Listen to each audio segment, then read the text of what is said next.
Welcome नमस्ते सम्पूर्णलाई ज्ञान दर्शन YouTube च्यानलमा स्वागत गर्दछु। आज म धेरै दिनपछि उपस्थित भएको छु है, एउटा भिडियो लिएर उपस्थित भएको छु। टाइटलबाट थाहा पाइसक्नु भएको छ होला।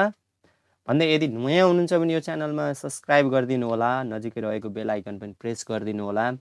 अनि कस्तो भिडियो बनाऊ, कस्तो के सम्बन्धी भिडियो बनाऊ है, यस तपाईले चाहिँ तल कमेन्ट गरिदिनु होला। अनि भिडियोहरू कस्तो लागिरहेको छ त्यो पनि कमेन्ट गरिदिनु होला भन्दै, साथै मैले यहाँ विभिन्न टेक्निकल सम्बन्धी कम्प्युटर सम्बन्धी भिडियोहरू अपलोड गरिसकेको छु है।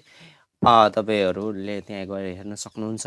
साथै मैले अर्को च्यानल यो आर्टिस्ट अन्जान भन्ने च्यानल पनि चाहिँ खोलेको छु। त्यस च्यानलमा तपाईले विभिन्न किसिमका ड्रइङहरू को भिडियोहरू एभाइलेबल छन्, हेर्न सक्नुहुन्छ। साथै तपाईले यदि तपाईलाई भिडियो पोर्ट्रेट बनाउनु मन लाग्यो भने पनि तपाईले यो च्यानललाई सब्स्क्राइब गरेर यहाँनिर चाहिँ कमेन्ट गरिदिनु होला है, अनि सेयर गरिदिनु होला। मैले तपाईहरुको पोर्ट्रेट चाहिँ त्यहाँ कमेन्ट गरेर तपाईको चाहिँ तपाईले मेरो तल रहेको फेसबुक लिंक छ, फेसबुक लिंकमा गएर तपाईले फोटो पठाइदिनु भयो भने मैले तपाईको पोर्ट्रेट बनाउने छु। यसै च्यानलमा गएर हेर्न सक्नुहुन्छ। भन्दै यो इन्फर्मेसन सँगसँगै आजको भिडियोतर्फ लागौं। Let's start today video. Okay, आजको टपिक्स देखिरहनु भएको छ है तपाईहरुले। आजको टपिक्स रहेको छ मल्टिमिडिया एन्ड एप्लिकेसन। यो मल्टिमिडिया एन्ड एप्लिकेसनको बारेमा तपाईहरु कम्प्युटर पढिरहनु भएको स्टुडेन्टहरुले अति आवश्यक टपिक्स रहेको छ है। यो अब 8 क्लास 7 क्लास लगायत 10 क्लाससम्म पनि इम्पोर्टेन्ट टपिक्स रहेको छ। मैले सर्टमा चाहिँ थोरै बुझाउन मात्रै खोजेको छु। तपाईहरु मल्टिमिडिया र एप्लिकेसन भनेको के हो बुझ्नुस् है त। अब मल्टिमिडियाको इन्ट्रोडक्सन दिउँ है त। पहिला multimedia is the combination of text, graphic, audio, video, animation, etc. that is delivered extractively to the user by electronic or digitally manipulated means.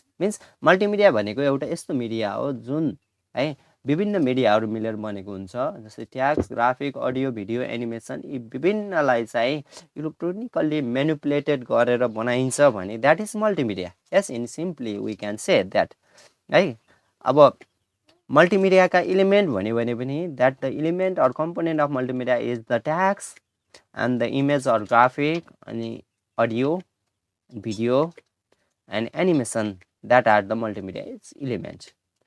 अब मेन इम्पोर्टेन्ट जान्नै पर्ने टपिक्स के रहेको छ, मल्टिमिडिया भनेको के हो त जान्नु भयो भने मल्टिमिडियाको एडभान्टेज किन के आवश्यक छ त, के फाइदा छ त।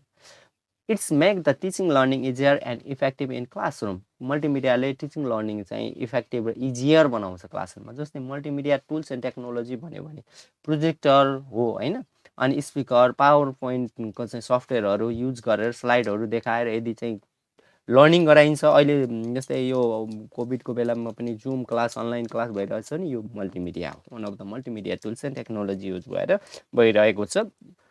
त्यही भएर यसले ट्रेडिसनल वेलाई चाहिँ लिभ आउट गरेर यसले चाहिँ मल्टिमिडिया युज गरेर इफेक्टिभ तरिकाले पढाउन सकिन्छ।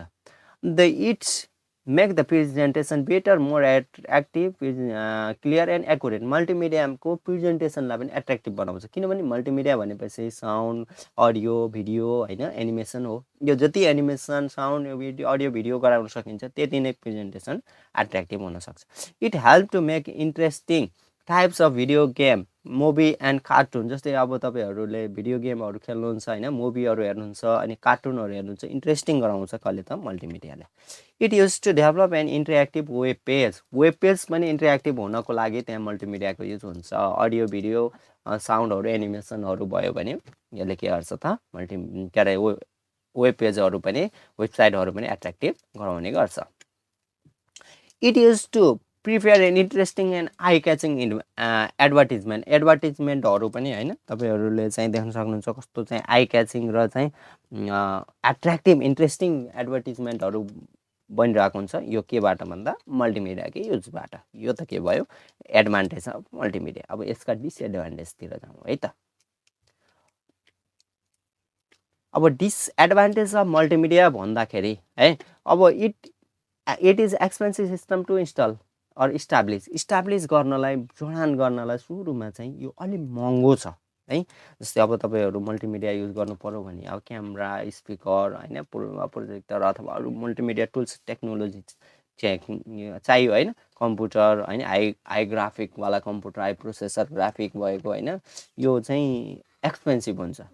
अनि train person is required to work with this भनेको अब यो मल्टिमिडिया चलाउनको लागि जान्ने पर्सन पनि चाहिन्छ, त्यही भएर यो disadvantage.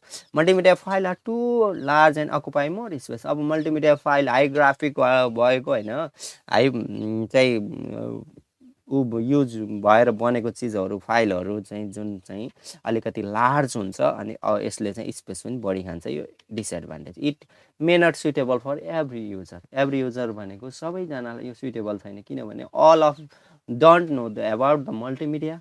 Yes, they are not skill in multimedia tools and technologies, so that's not suitable to everyone. Yes, तो multimedia चाहिँ त्यही भएर सबैलाई suitable छैन।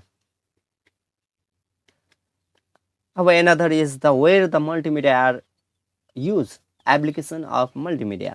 Multimedia are widely used in education field. मल्टिमिडियाहरू अहिले चाहिँ एजुकेसन फिल्डमा वाइडली युज भएको छ। जस्तै अब भनिसकेँ है मैले इक्जाम्पल, लर्निङ गर्दा अहिले अनलाइन लर्निङ जुनबाट भइरहेको छ, इन्टरेक्टिभ सिडी चक्काहरू, वेबसाइटहरू होइन, यिनी विभिन्नहरू युज मेटेरियलहरू युज गरेर चाहिँ एजुकेसन सेक्टरमा मल्टिमिडियाको युज भएको छ।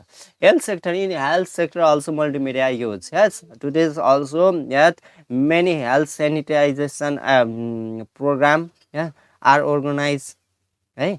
अब जस्तै कोरोनाको अहिले बेलामा पनि जस्तै अवेरनेस प्रोग्राम सेनिटाइजेसन गर्नुपर्ने प्रोग्रामहरू, जस्तै अवेरनेसहरू चाहिँ हेल्थ अवेरनेस प्रोग्रामहरू, विभिन्न प्रोग्रामहरू मल्टिमिडियाको युज गरेर चाहिँ गरिरहेको छ अनलाइन होइन, विभिन्न मिडियाहरूमा चाहिँ यो के हो त एप्लिकेसन अफ मल्टिमिडिया। अब इन्टरटेनमेन्ट भनौँ, entertainment for entertainment, playing game, watching movie, है, कार्टुन, द्याट एडभर्टिजमेन्टहरूको लागि गर्न, एट्र्याक्टिभ इन्टरटेनमेन्टको लागि चाहिँ मल्टिमिडिया युज भइरहेको छ। अब बिजनेस सेक्टर मिन्स अब प्रमोसन फर प्रोडक्ट प्रमोसन गर्नलाई, बिजनेसको चाहिँ एडभर्टिजमेन्ट गर्नलाई, विभिन्न गर्नको लागि मल्टिमिडिया युज भएको छ। That are the field where the multimedia are.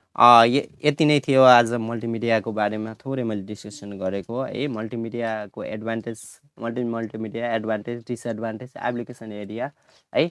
अनि देन आफ्टर अब मल्टिमिडियाहरू के हुन् त भन्यो भने सर र मैले भनिसकेँ, कम्प्युटर के अरे प्रोजेक्टर, स्पिकर है, इटिसी आर द्याट मल्टिमिडिया छ। मल्टिमिडिया सफ्टवेयरहरू, मल्टिमिडिया हार्डवेयरहरूको कुरा गरेँ, मल्टिमिडिया सफ्टवेयरहरू भन्यो भने अब मिडिया प्लेयरहरू हुन सक्यो होइन, मिडिया प्लेयर, भिएलसी, देन अब पावर पोइन्ट, यिनी विभिन्न चाहिँ मल्टिमिडिया सफ्टवेयरहरू हुन्। Okay, thank you for watching this video है। नेक्स्ट भिडियो पनि यस्तै चाहिँ मैले एउटा भिडियो लिएर यस्तै चाहिँ उपयोगी भिडियो लिएर उपस्थित हुनेछु। Keep watching, stay home safe, जय नेपाल।